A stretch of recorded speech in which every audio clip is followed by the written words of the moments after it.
భారత రాజకీయాల్లో ఒక పెద్ద మార్పు రాబోతోందా? ఈ మధ్య ఒక వాదన గట్టిగా వినిపిస్తోంది. ప్రధాని నరేంద్ర మోదీకి 75 ఏళ్లు నిండాయి కాబట్టి బీజేపీలో నాయకత్వ మార్పు తప్పదని, దానికోసం తెరవెనుక చాలా జరుగుతోందని అంటున్నారు. బీజేపీ, ఆర్ఎస్ఎస్ ఎప్పుడూ ఊహించని నిర్ణయాలు తీసుకుంటాయి, చాలా గోప్యత పాటిస్తాయి. మరి ఈ విషయంలో నిజమెంత? ఇందులో ఖచ్చితంగా నిజం ఉంది. కానీ దీన్ని మోదీని తొలగించడంలా చూడకూడదు. ఓ, ఇదొక వ్యూహాత్మక మార్పు, సంస్థాగత భవిష్యత్తు కోసం తీసుకునే నిర్ణయం. సంఘ పరివార సిద్ధాంతం ప్రకారం సంస్థే ముఖ్యం, వ్యక్తి కాదు. అంటే వ్యక్తి పూజను వాళ్ళు అంగీకరించరని అంటారు కదా? సరిగ్గా అదే. ఒకే నాయకుడి చుట్టూ అధికారం ఉండటాన్ని వాళ్ళు ఇష్టపడరు. దానికి తోడు 2024 ఎన్నికల్లో బీజేపీకి సొంత మెజారిటీ రాకపోవడం కూడా ఈ ఆలోచనకు ఒక రకంగా బలాన్నిచ్చింది. అర్థమైంది. సో కొత్త నాయకుడిని సిద్ధం చేయాల్సిన సమయం వచ్చిందంటున్నారు. అవును.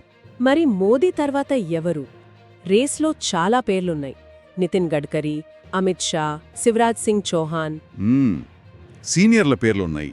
కానీ అందరికన్నా ఎక్కువగా యోగి ఆదిత్యనాథ్ పేరు బలంగా వినిపిస్తోంది. అసలు ఈ పజల్లోకి సరిగ్గా ఎవరు సరిపోతారు? మంచి ప్రశ్న. చూడండి, సంఘ్ ఒక నాయకుడిని ఎంచుకోవడానికి కొన్ని నిర్దిష్టమైన ప్రమాణాలు చూస్తుంది. అవేంటి? మొదటిది నాయకత్వ లక్షణాలు మరియు ప్రజాకర్షణ. అంటే మోదీని మరిపించే స్థాయి నాయకుడు కావాలి. ఓకే. ఈ విషయంలో దేశంలోనే అతిపెద్ద రాష్ట్రమైన ఉత్తరప్రదేశ్లో వరుసగా 2 సార్లు గెలిచి యోగి తన సత్తా ఏంటో నిరూపించుకున్నారు. తనకంటూ ఒక బ్రాండ్ ఇమేజ్ క్రియేట్ చేసుకున్నారు. అది నిజమే. యూపీలో ఆయన పనితీరు గురించి చాలా చర్చ జరుగుతోంది. సరే, నాయకత్వ లక్షణాలు ఓకే. కానీ ఆర్ఎస్ఎస్ ఎప్పుడూ దీర్ఘకాలికంగా ఆలోచిస్తుంది కదా? అంటే వయసు కూడా ఒక ముఖ్యమైన అంశమేనా? ఖచ్చితంగా. అదే రెండో కీలకమైన పాయింట్. దేశానికి కనీసం 15-20 ఏళ్లు సేవ చేయగల యువ నాయకుడికే వాళ్లు ప్రాధాన్యత ఇస్తారు. 2029 నాటికి మోదీకి దాదాపు 80 ఏళ్లొస్తాయి. అవును. ప్రస్తుతం 50వ దశకంలో ఉన్న యోగికి మిగతా సీనియర్ నేతలైన గడ్కరీ, అమిత్ షా వంటి వారితో పోలిస్తే ఈ విషయంలో స్పష్టమైన ఆధిక్యం ఉంది. భావజాలం పరంగా ఎలా చూస్తారు? వాజ్పేయి, మోదీల వలె బ్రహ్మచర్యం పాటించడం, హిందుత్వ సిద్ధాంతాన్ని బలంగా ఎటువంటి రాజీ లేకుండా ముందుకు తీసుకెళ్లగలగడం, ఇవన్నీ యోగికున్న అదనపు అర్హతలుగా పరిగణిస్తారు. అయితే ఇక్కడ ఒక పెద్ద సవాలుంది. ఉత్తరప్రదేశ్ నుంచి వచ్చిన నాయకుడు జాతీయ స్థాయిలో, ముఖ్యంగా దక్షిణాది రాష్ట్రాల్లో ఆమోదం పొందగలరా? ఇది బీజేపీకి కొంచెం రిస్క్ కాదా?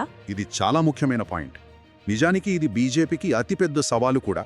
కానీ వాస్తవికంగా చూస్తే భారత రాజకీయాలు ఇప్పటికీ ఉత్తరాది కేంద్రంగానే నడుస్తాయి. హిందీ బెల్ట్. అవును. హిందీ బెల్ట్లో పట్టు లేకుండా ఢిల్లీ గద్దెనెక్కడం అసాధ్యం. ఆ లెక్కన చూస్తే దేశంలో అతిపెద్ద రాష్ట్రమైన యూపీ నుంచి రావడం యోగికి అతిపెద్ద బలం. అంటే తరువాతి ప్రధాని ముందున్న లక్ష్యాలను కూడా దృష్టిలో పెట్టుకునే ఈ ఎంపిక ఉంటుందన్నమాట. కరెక్ట్. ఆర్టికల్ 370, రామమందిరం, తర్వాత ఇప్పుడు అందరూ ఉమ్మడి పౌరస్మృతి గురించి మాట్లాడుతున్నారు. ఉమ్మడి పౌరస్మృతి, 2047 నాటికి వికసిత్ భారత్, అఖండ భారత్ భావన, ఇలాంటి పెద్ద లక్ష్యాలున్నాయి.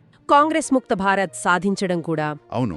ఇంతటి సంకల్ప బలం, కఠిన నిర్ణయాలు తీసుకోగల నాయకుడు కావాలి. ఈ అన్ని కోణాల్లో చూసినప్పుడు యోగి ఆదిత్యనాథ్ ముందు వరుసలో కనిపిస్తారు. అయితే అంతా సానుకూలంగానే ఉందా? అక్కడే ఒక చిన్న మెలిక ఉంది. యోగికున్న అతిపెద్ద బలం ఏదైతే ఉందో, అంటే ఆయన దూకుడైన హిందుత్వవాదం, అదే ఆయనకు బలహీనతగా మారవచ్చంటారా? మారే అవకాశం ఉంది. ముఖ్యంగా మిత్రపక్షాల్ని కలుపుకొని పోవడంలో. 2024 ఫలితాల తర్వాత మిత్రపక్షాల మద్దతు బీజేపీకి ఎంత కీలకమో మనకు తెలుసు.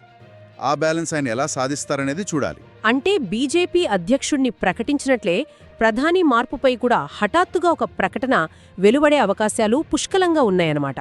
అవును. అంతా సిద్ధం చేసేకే వాళ్ళు బయటికి ప్రకటిస్తారు. దీన్ని మనం మోదీని తొలగించటంగా కాకుండా పార్టీ భవిష్యత్తు కోసం ఒక వ్యూహాత్మక మార్పుగా చూడాలి. సరే, మొత్తం విశ్లేషణ చూస్తే మార్పు జరగడం ఖాయంగానే కనిపిస్తోంది. మరి మనం ఆలోచించాల్సిన విషయం ఏమిటంటే, ఒకవేళ ఈ నాయకత్వ మార్పు నిజంగా జరిగితే అది కేవలం బీజేపీ అంతర్గత వ్యూహంగా మిగిలిపోతుందా, లేక భారత రాజకీయాల్లో ఒక కొత్త శకానికి, మరింత తీవ్రమైన హిందుత్వ శకానికి నాంది పలుకుతుందా?